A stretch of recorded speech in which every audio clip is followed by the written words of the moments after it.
she ended up escaping at gunpoint, and then 6 months later, the police came in to get him for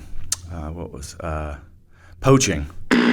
So, but yeah, it's an interesting story, and I say it that way because when I talk about it, it really does feel like I'm telling someone else's story in a sense. Yeah.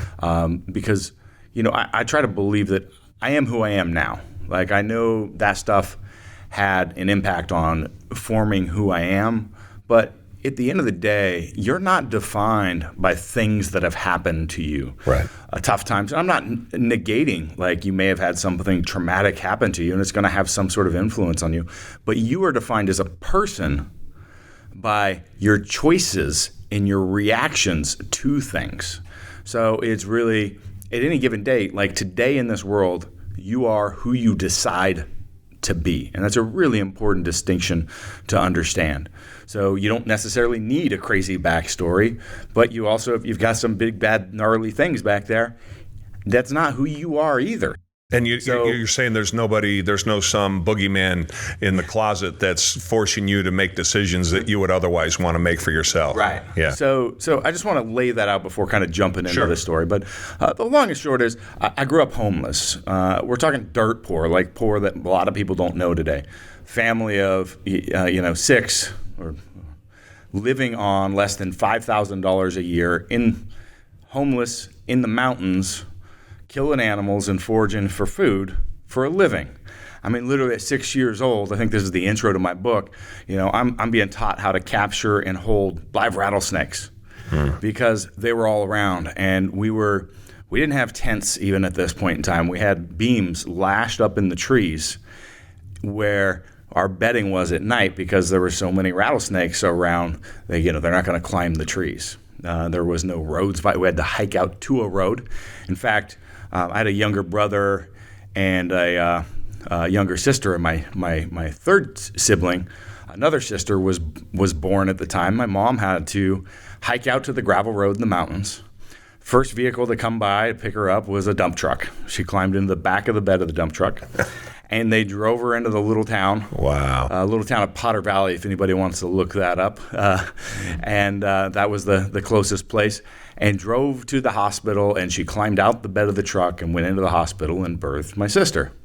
So yeah, I know a little bit about that sort of stuff. At one point, we were taken away from the family. That was really challenging. So the police came in. My parents were growing weed for whatever you could call a living up in that area, which could be hit or miss, depending on whether your grow went well, you got busted, whatever it was. So it wasn't like they were rolling in the dough. They were always in the trying to start up arena.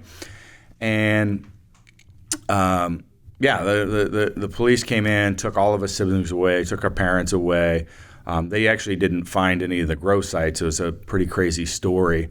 Later in life, so the police chief basically was human trafficking, and that's what they came in for, was to take my sisters.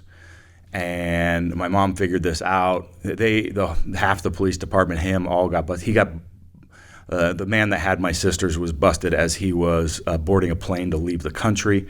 They came in, that made national news. With them? No, not with them. Not with your sister. So this was, okay. They were in trouble. They're in trouble. My mom figured this out from jail, by the way. They're trying to put it together. Oh, wow. And got a hold of an attorney or someone, I can't remember, and they started investigating, and the whole thing came up. So actually, it turned out the guy was a serial killer. So he tracked down my mom later in the early 2000s, 20 years later, when he got out of prison, and tried to track her down. And she ended up escaping at gunpoint, and then 6 months later, the police came in to get him for poaching, and found 4 women dead and buried on his property. So different guy. So anyway, I've been around a different guy than your neighbor. That there was a story in the book about your neighbor. Oh, that's a different guy. That's a different guy. That's the murderer. The cops came and got him. They held you back at home and wouldn't let you go with him. Yeah. So yes, I've dealt with all sorts, and drug running, lots of drug abuse. There's drug abuse and alcohol abuse in the family. Actually, things got really bad when I when I left home. So I somehow was some sort of stabilizing force. In high school, we were able to get a mobile home and move into that. So we lived there for 4 years. It was a nice, stable period of my life.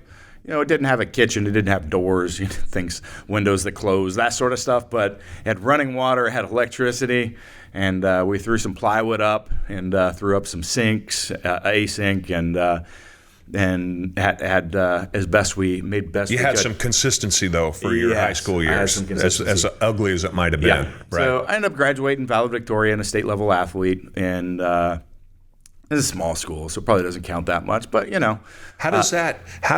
As a kid who has no education, how is it? Where'd the impetus come from to go to school and to achieve in school? Who actually, my parents were both really well, and I said there was basically three. There was my father, my mom, and then my stepfather, who was the father of my three siblings, and he's the one that was around the entire time of basically my memories.